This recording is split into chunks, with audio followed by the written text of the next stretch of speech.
La vie divine demande une marche selon l'esprit, et non point dans la chair ou dans notre propre âme. Elle demande une union céleste avec Dieu dans notre esprit, et non point une vie religieuse psychique selon nos propres idées. C'est la différence qu'il y a entre Caïn et Abel. Oui, Caïn était un homme religieux, Caïn était un homme qui adorait, Caïn avait apporté ce qui, dans son domaine, était bon, précieux, ce qui lui coûtait beaucoup. Caïn, à sa manière, était sincère dans sa conviction que Dieu devait être adoré. Mais son intelligence était obscurcie, comme l'est toujours l'intelligence de notre âme. Par nature, nous ne connaissons pas les pensées de Dieu. L'homme naturel n'accueille point les choses qui sont de l'esprit de Dieu, et ne peut les comprendre, parce que c'est spirituellement qu'on en juge, qu'elles sont discernées. 1 Corinthiens 2,14.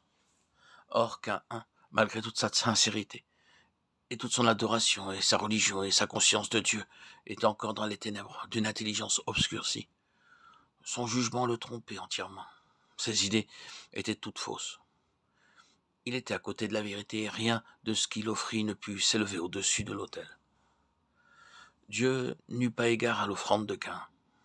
Les Juifs étaient dans la même position et, pour le prouver, les Juifs tuèrent comme Caïn avait tué. Pour le prouver, mettons en question le culte de ceux qui adorent dans leur âme des gens religieux qui ne sont pas spirituels. Et nous rencontrerons aussitôt de la colère. Ils ne pourront supporter la pensée d'être confrontés, interrogés ou touchés. Quand à un vrai adorateur, quand à celui qui adore en esprit en vérité, on pourra lui dire ou lui faire ce qu'on voudra. On ne verra jamais s'éveiller en lui un esprit de meurtre ou de quelque chose de semblable. Comme Abel, il livrera sa vie aux mains même des adorateurs, des gens religieux. C'est la différence que nous trouvons ici entre l'âme et l'esprit. Bien-aimé, la vie, celle qui triomphe et qui avance, celle qui porte le sceau et la marque de Dieu, celle qui est de Dieu et qui est acceptable à Dieu. Cette vie est la vie vécue dans la ligne de l'esprit. La mort, bien qu'elle puisse avoir toutes les apparences extérieures, les formes, le culte, la conscience de Dieu, la religion, n'en est pas moins. La mort, elle ne peut triompher. Elle ne peut avancer. Oh, me direz-vous, vous parlez sûrement dans un domaine très vaste. Nous savons à qui vous pensez, aux gens simplement religieux, à ceux qui se contentent d'aller à l'église et de répéter des prières étudiées. Mais non. L'on peut certainement faire une application de ces pensées à cela, mais ce n'est pas à eux que je pense. Nous ne divisons pas les choses si absolument et si entièrement pour les mettre dans les compartiments étanches. Je dis que ces choses peuvent se cacher dans la plupart des croyants, et que cela signifiera pour eux l'imitation de vie. Pourquoi certains missionnaires peuvent-ils rentrer de leur champ de travail après un service de 25 ou 30 ans en disant « tout s'est effondré ». Les promesses de Dieu ont été, en ce qui me concerne, réduites en cendres et en poussière. Soyons tout à fait francs, il y en a. Nous en connaissons peut-être. Chacun d'entre nous avons pu côtoyer un de ces missionnaires, de ces évangélistes. Et pourquoi cela ?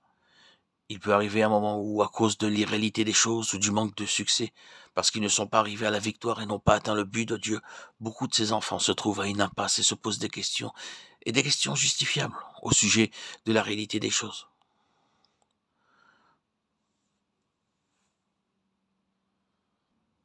Pourquoi nous laisserons de côté certaines choses ?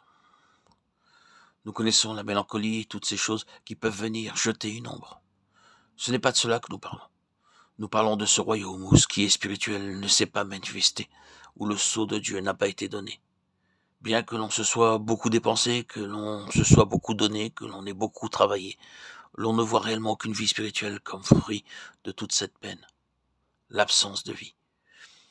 Il est possible, bien-aimé, que nous soyons sous la main de Dieu, qui nous châtie, nous discipline, que nous ne voyons aucun fruit à nos labeurs, aucun résultat à notre travail, et que, en ce qui concerne nos sens, notre âme, tout soit caché, voilé, obscurci, alors que cependant la vie agit en puissance de résurrection, en nous, en même temps qu'à travers nous, et que les autres en reçoivent le bienfait sans que nous le voyions ou le sentions. Cela, c'est une chose.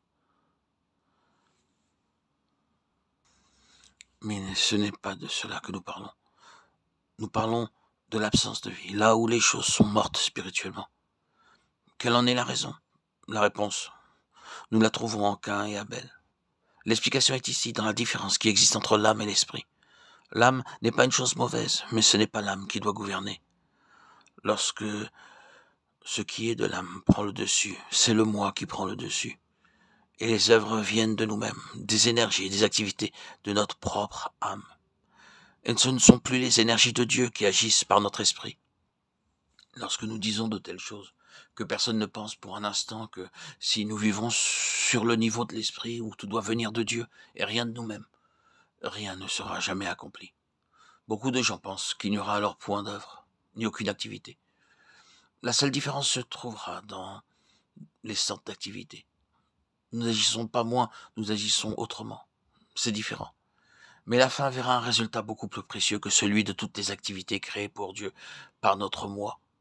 Dans les profondeurs les plus secrètes, tout doit être tourné vers Dieu et non vers notre moi. Nous ne savons pas combien ce moi est profondément enraciné dans notre propre âme. Nous en découvrons quelque chose lorsque nous ne pouvons plus agir, lorsque Dieu pose sa main sur nous en nous disant « arrête-toi pour 1 ou 2 mois » et qu'il nous met hors d'action. C'est alors que nous découvrons combien nous trouvions de gratification personnelle dans notre travail, car rien ne peut plus nous satisfaire depuis qu'il a cessé. Nous avons perdu tout ce qui était notre satisfaction et nous n'avons rien pour le remplacer. Or, ce que le Seigneur cherche en nous enlevant la satisfaction que nous trouvions dans les choses et les activités, c'est à devenir lui seul notre récompense et notre joie. C'est que dans l'activité ou hors de l'activité, alors même que nous ne pourrions plus agir du tout, nous soyons tout simplement satisfaits de le posséder. Lui, le Seigneur.